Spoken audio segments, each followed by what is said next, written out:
One, being people-based. This phase of the plan focuses our efforts on the Chicagoans who are most impacted by, again, the historic disinvestment and violence. This includes outreach and intervention with youth and adults of the highest promise.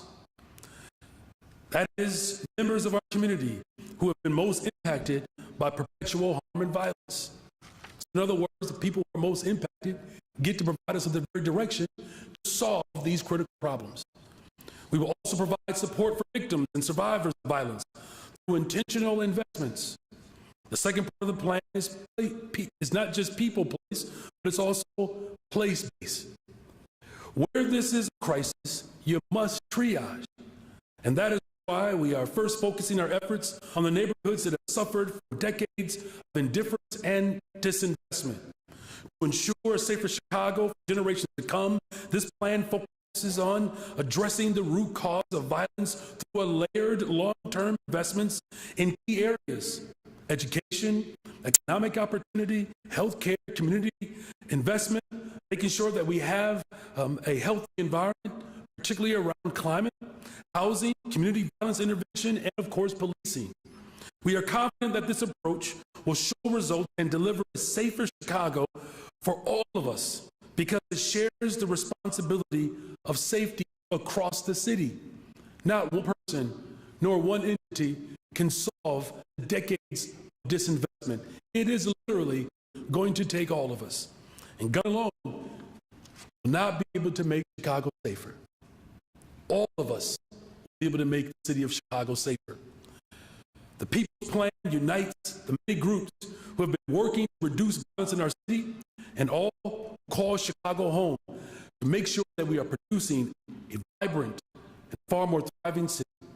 Everyone has a role to play in building a safer, stronger city. Everyone has a role to play in making sure that our communities are fully supported. Businesses can help by creating economic opportunities.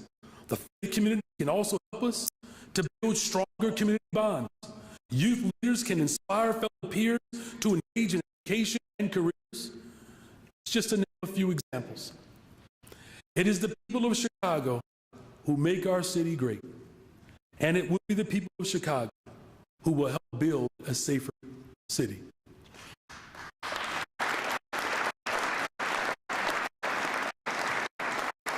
I'm honored and humbled to launch this initiative as mayor today. But also, as a Chicagoan, I feel personally responsible to make sure that children get a chance to grow up and experience the best part of this city. You all know that I love talking about the Austin neighborhood. I see a few West Siders in the room today. That's good. Yeah. A real quiet day, so that's you should appreciate that. Just saying. But I cannot deny that as beautiful as the West Side of Chicago is, as beautiful as the neighborhood of Austin is, I can't deny the fact that neighborhoods like mine have been shattered because there's not a real sense of safety and opportunity for people. And no one should be afraid to walk around the block in the greatest city in the world. Safety is an essential human need. Safety is right. Mayor, as city leaders, let's claim our responsibility. Let's honor our residents' desire and their right to safety by working together, by taking this first bold step. We move forward, and we'll move with urgency,